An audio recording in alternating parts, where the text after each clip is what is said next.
Adil Katalino Bacuramin Kasaruga Basengat Kajubata. Sahabat GPIB yang terkasih, berjumpa lagi dengan saya, Pendeta Jemaat di GPIB Jemaat Siloam Pontianak, Pendeta Rambu Ana Mila Zaitarab. Saat ini kita akan mendengarkan Morning Call pagi, dan perenungan yang diambil adalah dari 1 Timotius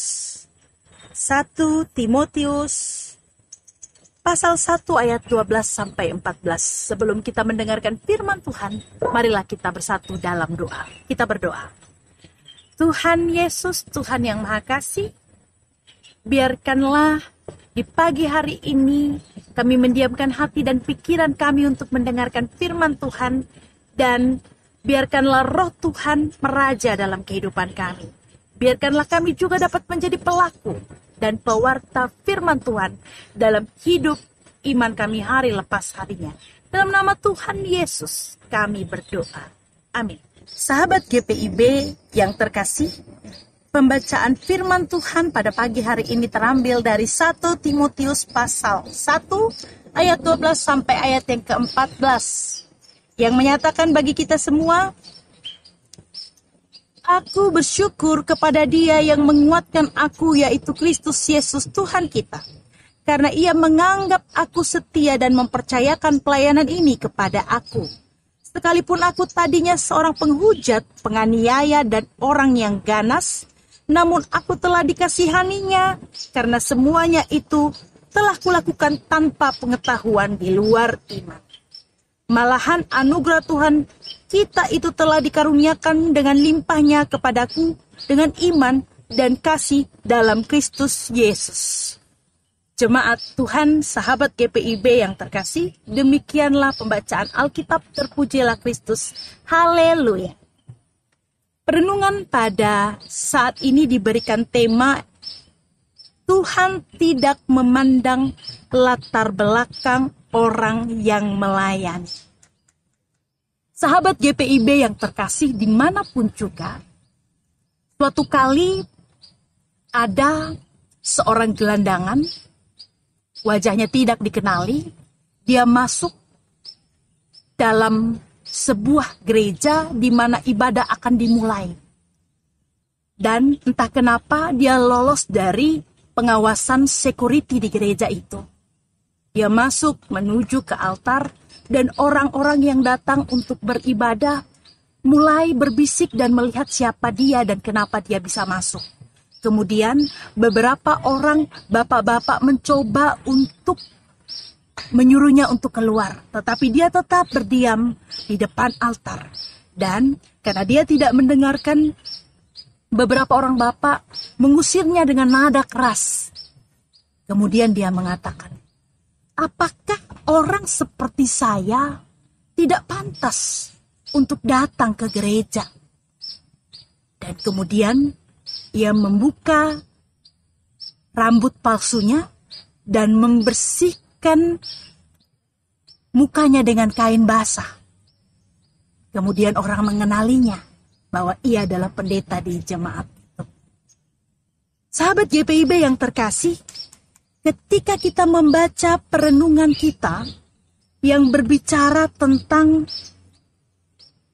surat Paulus kepada anak rohaninya, yakni Timotius, ia mau mengatakan kepada Timotius atau menguatkan Timotius dalam melayani jemaat yang pada saat itu ada di Efesus, agar Timotius dapat menjadi seseorang yang kuat dalam menata layani jemaat di tengah ajaran palsu yang berkembang di tengah jemaat.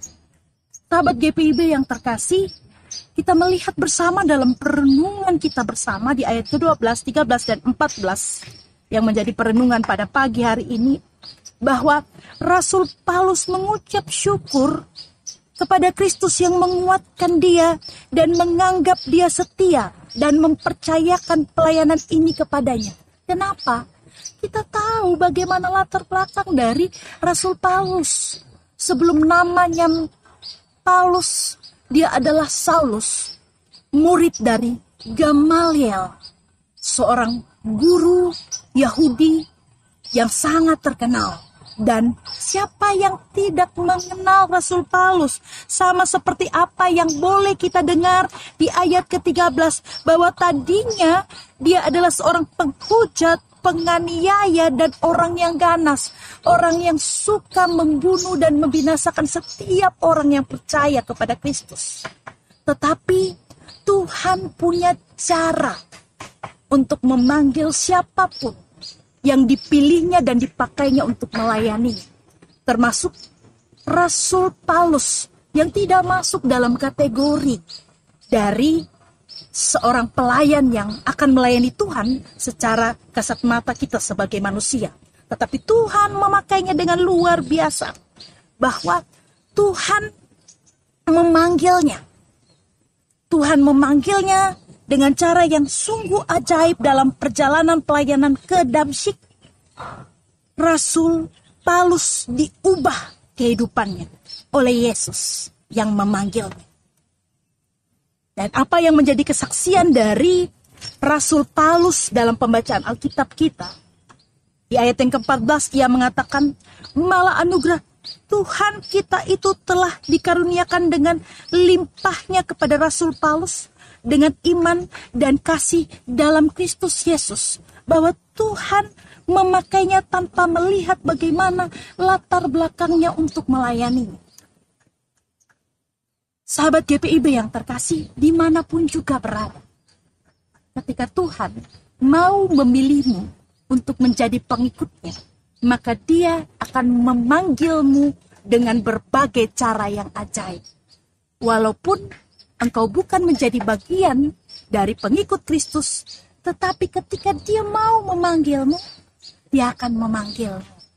Oleh sebab itu, bagi kita semua, setiap orang yang pada saat ini juga yang mengalami satu pertobatan di dalam Tuhan, kita harus menerima apa yang menjadi panggilan Tuhan atas kehidupan kita, dan Tuhan memanggil kita dengan berbagai cara kehidupan.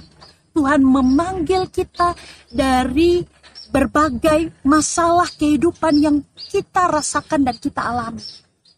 Ya, di tengah kesakitan kehidupan, di tengah pergumulan ekonomi, di tengah masalah keluarga, Tuhan mau berbicara kepada kita bahwa Ia ada dan Ia ingin menyapa engkau. Ia ingin memanggil engkau menjadi pelayan yang melayaninya.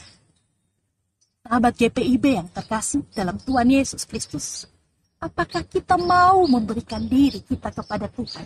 Banyak orang yang memilih untuk menutup telinga atau tidak mau tahu.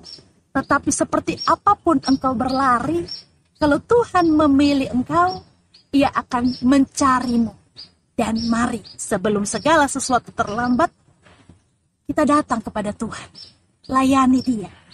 Seperti Rasul Paulus yang memiliki kesungguhan hati untuk melayani Tuhan, kita pun juga dipanggil untuk dapat melayani Tuhan dalam kehidupan kita di tengah pergumulan atau masalah yang kita hadapi. Yakinlah, ketika kita berjalan bersama Tuhan, Tuhanlah yang menguatkan kita. Tuhanlah yang meraja di atas kita dan bukan diri kita. Oleh sebab itu, mari berikan diri kepada Tuhan dan lihatlah bahwa berkat Tuhan itu ada bagi setiap orang yang percaya kepadanya. Tuhan menolong kita dan Tuhan memberkati kehidupan kita. Amin. Sahabat GPIB yang terkasih, setelah mendengarkan perenungan firman Tuhan pada saat ini, mari kita masuk dalam doa syafaat. Kita satu di dalam doa. Tuhan yang Maha Kasih, lewat penguatan-Mu, lewat firman Tuhan yang kami dengar, Engkau menolong kami untuk menyadari siapa kami di hadapan-Mu, bahwa Engkau memanggil kami dengan segala keterbatasan kehidupan kami. Dan tidak terlepas apapun keberadaan kami, ketika Tuhan mau menyatakan diri dalam kehidupan kami, Tuhan akan memakai kami dengan ajaib. Tuhan yang Maha Kasih, dimanapun kami berada pada saat ini, ketika kami mendengarkan firman Tuhan, Ya Tuhan, Engkau jamah kehidupan kami, keluarga kami. Engkau jamah pekerjaan kami dan diri kami. Agar kehidupan kami adalah kehidupan yang menghayati maksud firman Tuhan, tujuan firman Tuhan boleh ada. Agar kami mau terpanggil untuk melayani Tuhan dengan lebih sungguh, memberi diri kepada Tuhan dengan lebih sungguh. Dalam segala gumul juang kehidupan kami, di tengah kesulitan kehidupan, di tengah rasa sakit, di tengah persoalan ekonomi, di tengah hubungan dengan orang lain yang mungkin tidak baik-baik saja pada saat ini, ataupun hubungan dalam kehidupan rumah tangga kami. Kami meminta tabib yang agung, dokter yang agung menolong kami untuk memelihara kehidupan kami, menyembuhkan kami dari segala gumul juang kehidupan, dan melihatkan kami bahwa kasih Tuhan itu sempurna. Ketika Tuhan mau memakai dan menuntun kami untuk melayani Engkau, untuk menjadi alat di tangan-Mu, maka Tuhanlah yang bertahta dalam kehidupan kami. Tuhan yang Maha Kasih, kami membawa dalam doa kami kepadamu untuk gereja-Mu, GPIB, Majelis Sinode yang ada,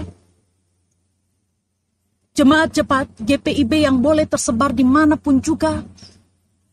Tuhanlah yang boleh ada dan memberkati kehidupan gereja-Mu. Dan biarkan ya Tuhan, kami menjadi alat di tangan Tuhan yang mau dipakai oleh Tuhan dengan cara yang ajaib. Ya Tuhan yang Maha Kasih, berkati apa yang menjadi aktivitas kami sepanjang hari ini dan seminggu sepekan ini. Tuhanlah yang memelihara kehidupan kami, pekerjaan kami, dan memberikan kami semangat untuk optimis dengan kehidupan. Ya Tuhan, berdaulatlah dalam kehidupan kami, dan dengarkanlah segala jeritan hati kami. Ya Tuhan, dalam pengasihan-Mu kami memohon.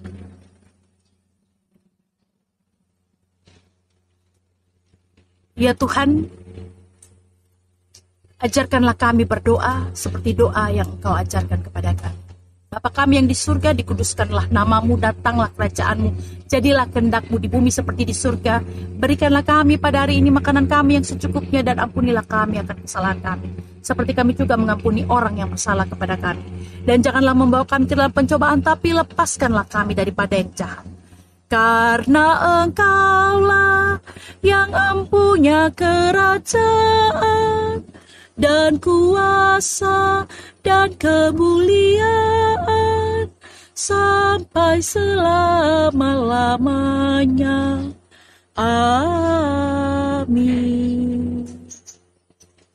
Sahabat GPIB yang terkasih, Tuhan menolong kita dan Tuhan memberkati kita. GPIB Jemaat Air Hidup Kamal merupakan salah satu dari 3 jemaat mandiri yang berada di Pulau Madura, Jawa Timur. Sebagai minoritas, tantangan dan hambatan berupa teror dan ancaman turut mewarnai perjalanan iman Jemaat Air Hidup Kamal. Tetapi semangat persekutuan tidak pernah kendor.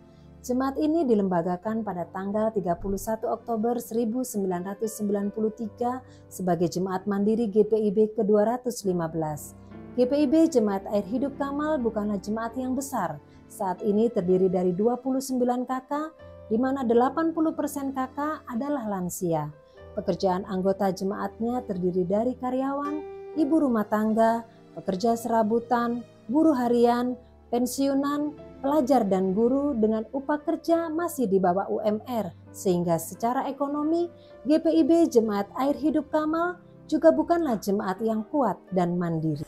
Pada tahun 1986, GPIB diberikan tanah di wilayah Kelang ini oleh Bupati untuk membangun gedung gereja. Lahan ini jaraknya sekitar 3,9 km dari lokasi gereja saat ini. Namun pada tahun 1988, ketika panitia pembangunan mulai bekerja menguruk tanah, rencana pembangunan ditolak oleh Bupati yang baru dengan alasan gereja terlalu mendominasi sebab sudah ada GKJW dan gereja Katolik di wilayah ini pada saat itu. Sejak saat itu, tanah tersebut atau tanah ini menjadi lahan nganggur. Tanah uruk yang telah ditimbun diambil oleh oknum-oknum setempat. Tidak hanya itu, bahkan ada beberapa pihak tidak dikenal yang menggunakan tanah ini sebagai sawah dan menanami pohon pisang tanpa izin dari gereja. Sejak September 2023, kami melakukan pembersihan pada lahan dan melakukan pengawasan secara berkala. Mempertimbangkan beberapa hal ini, maka kami berencana untuk membangun pagar tembok dari beton untuk mengamankan lahan ini dari pihak-pihak yang tidak bertanggung jawab. Harapan kami di kemudian hari, jika Tuhan berkenan, maka di lahan ini dapat dibangun kos-kosan sebagai usaha PEG, mengingat lokasinya yang sangat strategis dekat dengan Universitas Trunojoyo Madura. Tetapi kami pun menyadari bahwa kemampuan kami sangat terbatas. Oleh sebab itu, melalui kesempatan ini, kami memohon bantuan Bapak, Ibu, Saudara-saudari untuk menopang kami di dalam daya, dana, dan doa. Kiranya Tuhan Yesus Kristus, Sang Kepala Gereja, memberkati Bapak, Ibu, Saudara-saudari sekalian.